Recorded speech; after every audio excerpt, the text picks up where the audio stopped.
Welcome back, ladies and gentlemen. My name is Brandon, and this is Create Commander.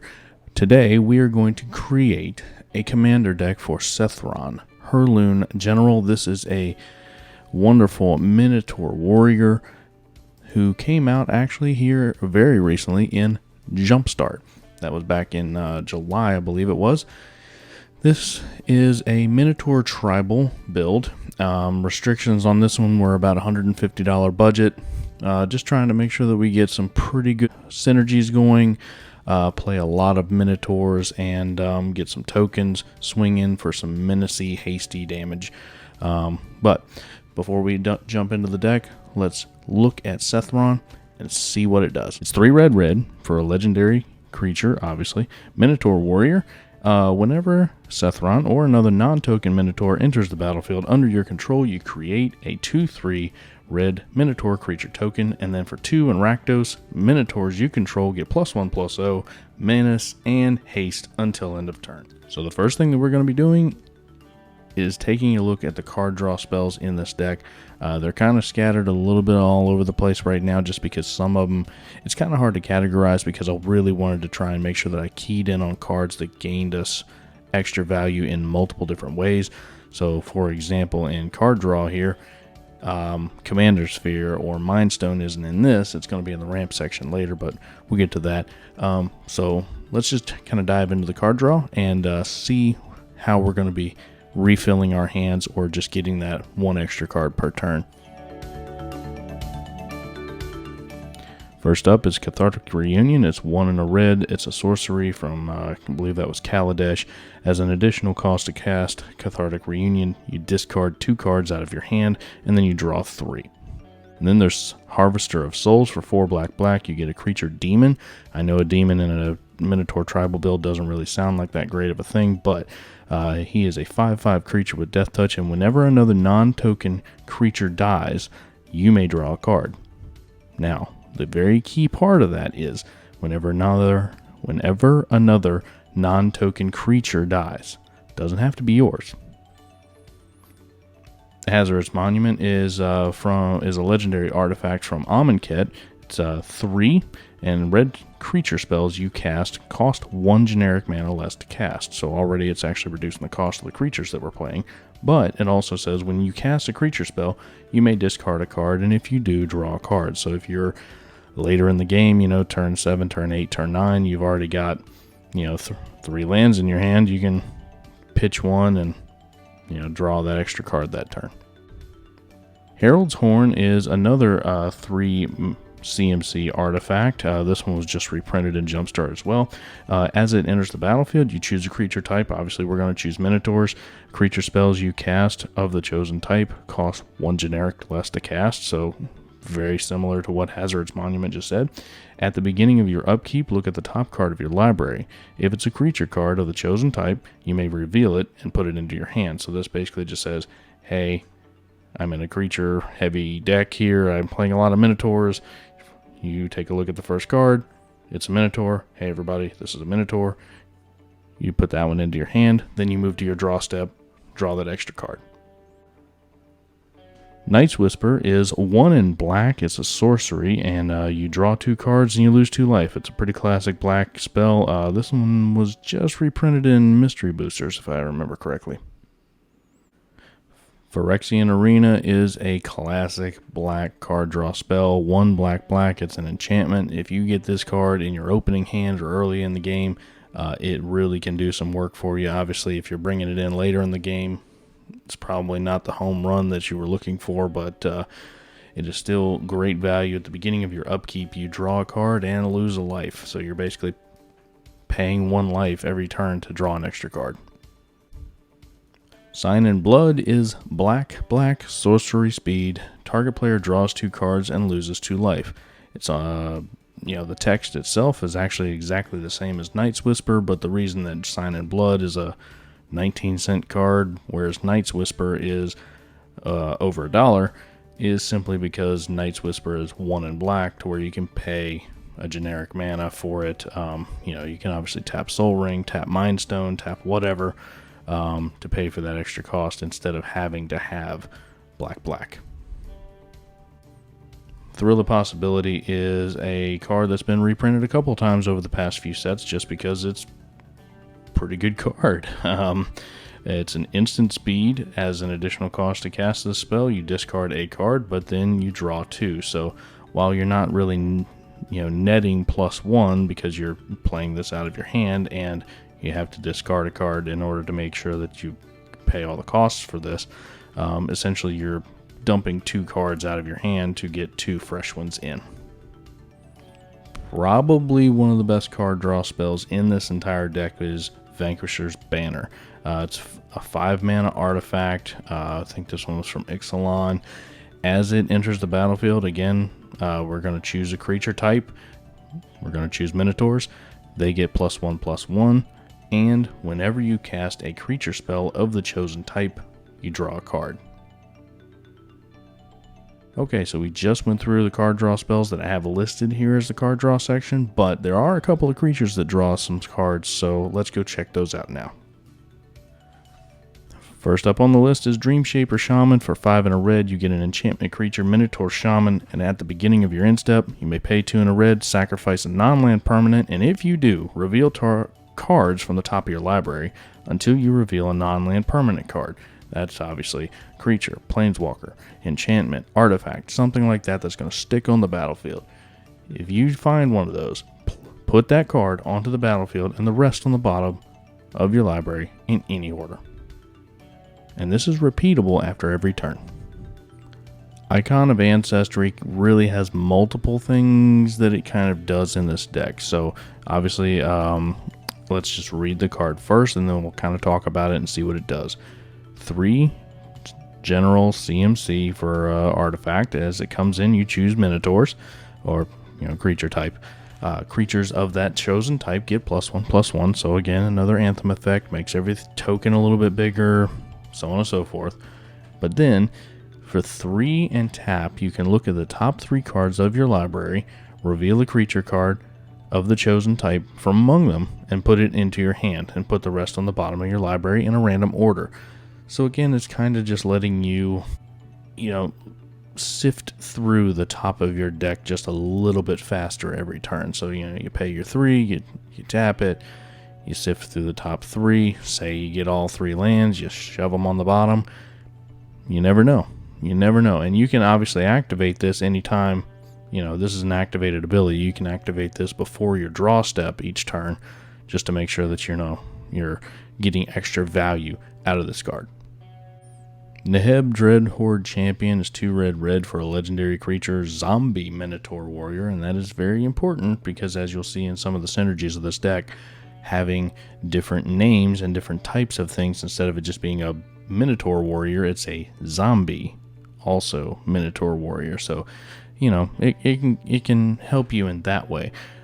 But it's a 5/4 creature with trample already built into it, so that's great. And then it has a boatload of text on it. It says, when Neheb deals combat damage to a player or planeswalker, you may discard any number of cards. If you do, draw that many cards and add that much mana until the end of turn. You don't lose this mana as steps and phases end. So, is this card draw?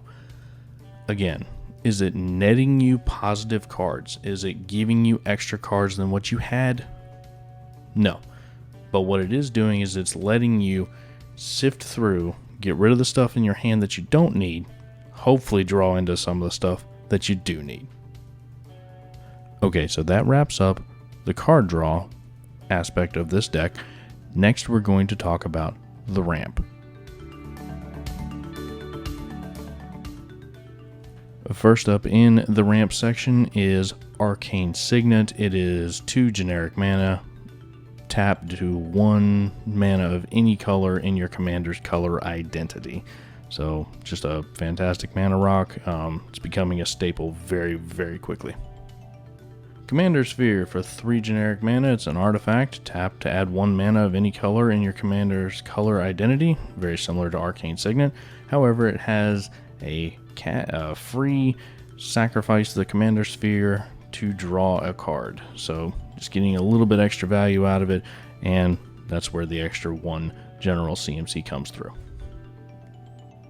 Dark Ritual is a classic black ramp spell. It is 1 black mana to add 3 to your mana pool. It's been reprinted probably 100 times at this point. That's an exaggeration, but still, it is classic for a reason. Being able to pay 1 to get 3 nets you 2 extra mana that turn. Can actually make turn 1 plays very, very spicy. A Heraldic Banner is another one that actually just came out in Throne of Eldraine, I believe it is. 3 generic mana. When it comes in to the battlefield, you choose a color. In this deck, you are going to choose red. Creatures of the chosen color, you get +1/+0, and it has tap to add 1 mana of the chosen color, so it's going to be tapping for red. And why are we choosing red? Well, again, we're going to be making tokens that are red, and a good portion of the creatures in this deck, even if they're mixed mana cost, is going to be primarily red. Mindstone is a classic ramp spell. Again, 2 mana, tap to add colorless, or you can pay 1 tap and sacrifice Mindstone to draw you a card. Just depending on where you are with your hand. Ragnocignet is a classic. Again, a lot of these ramp spells that I'm going to be talking about in this deck are either classics or staples or whatever you want to call them. But Ragnocignet, for 2 generic mana, you pay 1, tap it, and add black-red. This works really, really well with something like Mindstone. So if you get a Mindstone and Ragnocignet out, you can actually pay the colorless of the Mindstone into Ragnocignet to get black-red, so you're really getting some good value there, in my opinion. This is Sol Ring.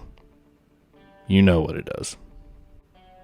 Our good buddy, the sad robot, Solemn Simulacrum, however you decide to say it, is completely fine. This is a 4 CMC artifact creature golem. When it enters the battlefield, search your library for a basic land card and put it onto the battlefield tapped, then shuffle. And then when it dies, you get to draw a card as well. So he just does the things that you want to do in Commander. Talisman of Indulgence is a 2 CMC artifact. You can either tap it painlessly for colorless, or you can take 1 damage and add black or red to your mana pool. So again, you have the option of tapping this one colorlessly. Again, you can use this colorless mana to activate the Ragnocignet if you would like, or whatever. There's a bunch of different ways that you can use this card, but it is very versatile. I am a big fan of the talismans if you're looking for ramp. I really wish that I could say what I want to say about this card, but I really don't want to plagiarize another channel because he's great and I really enjoy his content. Anyway, Wayfarer's Bauble. Pay 1 for an artifact, and then you can pay 2 and tap it, sacrifice Wayfarer's Bauble, search your library for a basic land card, and put that card on the battlefield tapped, and then shuffle your library. So, we just went through 10 ramp spells, and those are just dedicated cards to ramp, so just please make sure that you also keep in mind the Nehebs that we were talking about earlier that specifically give you red mana depending on how many cards you discard or how much combat damage is actually done. So kind of keep those in the back of your mind. Now we're going to actually go into the removal part of the deck to where, we're going to interact with the other players' boards a little bit. Okay, so this is kind of one of those sections where I got a little bit, what do you want to call it? It's not as ideal as I would like it to be. I really tried to stay with flavor in this one and try to stay on theme, really keeping it kind of minotaur-y. So the first card up is Angrath's Rampage, black-red. It's a sorcery speed. You choose one. Target player sacrifices an artifact, a creature, or a planeswalker. I know giving people choices isn't that great. However, sometimes, if there's been a board wipe or whatever, and then somebody has one of those indestructible creatures, or they have a giant Eldrazi and it's the only creature left on the board, this is, they're sacrificing it. So this is kind of one of those ways that you can get around some of the indestructible stuff or whatever that, red, sometimes has a hard time with. Bedevil is from Ravnica Allegiance, and I absolutely love the artwork on this card. Seb McKinnon did a fantastic job on it, so I just really wanted to shout that out. Big fan of the artwork. But for black, red, it's an instant, and you get to destroy target artifact, creature, or planeswalker. Just having options and having a very versatile removal card is always appreciated in any one of the decks that I build. Dreadbore is a pretty classic removal spell for Rakdos. It's black-red, destroy target creature or planeswalker. The only thing I don't like about this one is it is sorcery speed. So Hero's Downfall is 1 black. It's a very classic black removal spell. It's an instant speed, destroy target creature or planeswalker. Also love the fact that there's a minotaur stomping down on the Boros Guard there. Just a big fan of it staying on theme as well. Okay, so this one is actually a perfect example of where I kind of went for flavor and tribal stuff in the deck as opposed to, putting in a more optimized or more powerful card or what have you. Hijack, 1 red, gain control of target artifact or creature until end of turn, untap it, it gains haste until end of turn. It's just basically in there because Angrath, the Minotaur Planeswalker, is in the art. And, sometimes gaining control of something or just kind of getting it out of the way or whatever. Say you're playing up against that person with the Eldrazi, you can just take it away from them for a turn and it can actually benefit you this time. As we progress into this channel a little bit longer, one of the things that you're going to really see is that I am a big fan of the overload mechanic. Big fan of it just because it gives me options, and I love to have options in my EDH decks.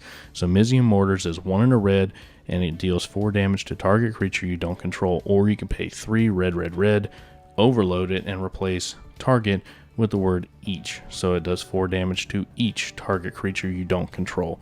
This is just kind of a really good way to clear the board of a bunch of smaller creatures, mana dorks, that sort of thing that you don't control.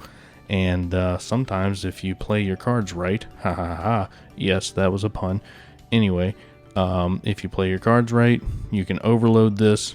If you still have enough mana left to activate Sethron to where it gives your stuff menace, then they may not be able to block you and you may be able to swing in for the win. Rakdos Charm is black-red for an instant. Choose 1, exile all cards from target player's graveyard, destroy target artifact, or each creature deals 1 damage to its controller. So it's just a way to make token decks a little bit more, they feel the pain a little bit more.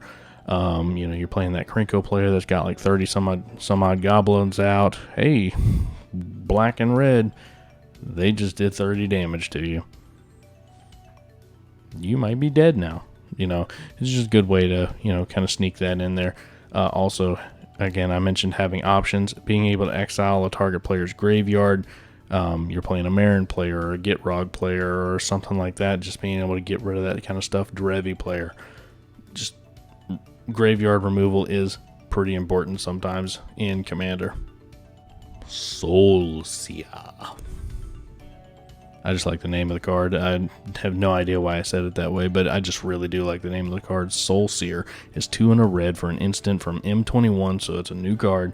It deals 5 damage to a target creature or planeswalker, and then that permanent loses indestructible until end of turn. Again, I've seen plenty of times where the Theros gods come in, or whatever it might be, an Eldrazi, or just some indestructible thing, and it's just a pain to deal with, pain to get rid of.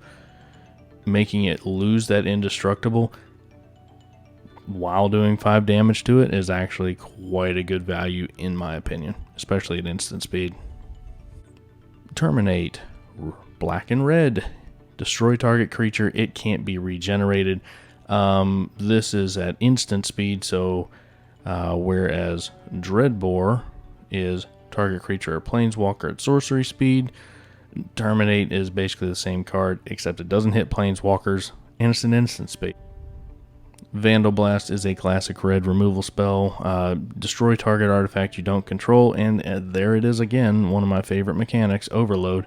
At 4 and a red, at that point you're destroying all target artifacts that you don't control for just 5 CMC. I think that's really great, especially if you run up against an Urza player or an Emery player, or just some folks that have a whole bunch of artifacts for ramping and that sort of thing. Just, 5 CMC, just, it's all gone.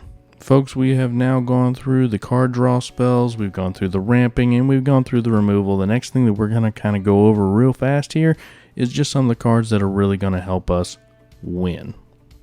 Okay, so I've taken this deck for a test spin for probably about 6 or 7 goldfishing hands, and so far the biggest player that I have found as far as winning the game, or what is possibly a game-winning turn, is Deathbellow Warcry, 5 red from Theros Beyond Death. Search your library for up to 4 Minotaur creature token or Minotaur creature cards with different names. Put them onto the battlefield and then shuffle your library. So you're basically paying 8 to get your 4 best Minotaurs, put them on the battlefield, and go to town. The ones that I typically am searching for in this deck are Cragma Warcaller, if you don't have it already, obviously, because this is a haste enabler for all your Minotaurs. When they attack, they also get +2/+0, so it's also an Anthem effect. It's a fantastic card, obviously.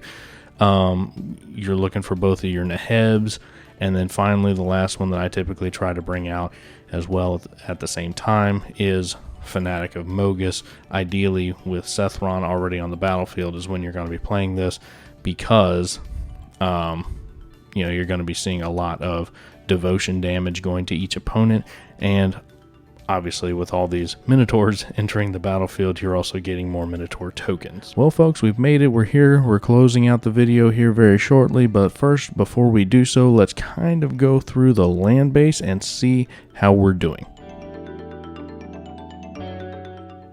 First up on our mana base is Blood Crypt. It is the Shockland Swamp Mountain. As it comes in, you can pay 2 life. If you do, it enters untapped. You can either use it for black or red, and if you don't pay the 2, then it comes in tapped. Bojuka Bog is a classic land. It enters the battlefield tapped, unfortunately, but when Bojuka Bog enters the battlefield, exile all cards from target player's graveyard. As I previously mentioned with another card earlier, having a little bit of graveyard hate in the deck is fantastic, especially depending on the folks in your meta. Castle Embrith is one of the rare lands from Throne of Eldraine. It enters the battlefield tapped unless you control a mountain. Fortunately, we have a very significant number of mountains on this deck that you will see here in just a moment, but it taps to add red, or you can pay 1 red, tap it, and then creatures you control get +1/+0, so you can kind of pump them a little bit just with this land. And Castle Lochthwain is the other castle in this deck from Throne of Eldraine, and it enters the battlefield tapped unless you control a swamp, which there's still a few swamps in this deck, so it taps to add black, or 1 black. Tap it, you can draw a card, and then you lose life equal to the number of cards in your hand. So if you are just run out of cards, 1 black, you can tap it to draw a card, and you only lose 1 life for it. Command Tower is Command Tower. You tap to add 1 mana of any color in your commander's color identity. It's pretty classic, and in my opinion, if you're playing more than 1 color, it's pretty much an auto-include. As of right now, based on my gameplay testing, it looks like 20 mountains is going to be the best place to start. Rakdos Carnarium is a land that enters the battlefield tapped, but it does bounce a land back to your hand, so be prepared for that. Make sure that you tap that land before you play this one, so that when it goes back to your hand, you still do have that mana floating. However, for the rest of the game, you have black-red at your disposal every single turn. Rogue's Passage is just a card that's been printed into oblivion, but it is great. It's a land that taps only for colorless. However, you can sink 4 mana into it, tap it, and target creature can't be blocked this turn. So if you are trying to get through to somebody with a very big commander, you know, we've got a lot of Anthem effects. If Sethron's very big, you know, maybe we might be able to 2-shot somebody with him or something of that nature. You know, paying 4, tap this, he gets through. And finally, with our mana base, we have 10 swamps. So the first thing we're looking at here is our mana curve. And obviously this is a very nice mana curve to see. We really want it kind of peaking at the 2 to 3, you know, 4 range, somewhere in there, and kind of falling off drastically as we get to the 5, 6, 7 mana spells, just because we want to make sure that we have the highest probability of being able to play cards that we draw. We don't want a lot of dead cards in our hand that are just going to sit there. That said, our mana base, or average CMC, is 1.85 with the lands and 2.95 without lands. So having a normal, or an average CMC of under 3 overall is pretty efficient. You're going to be casting a lot of your spells on curve at least, and that's really, you know, on curve or better is what we're really aiming for, especially in casual. I mean, obviously this is not a CEDH deck at all. It is definitely a casual, more tribal, very fun deck, but let's take a look at the pips and the mana production. So taking a look at all the pips and the mana production, what percentages we needed to be shooting for.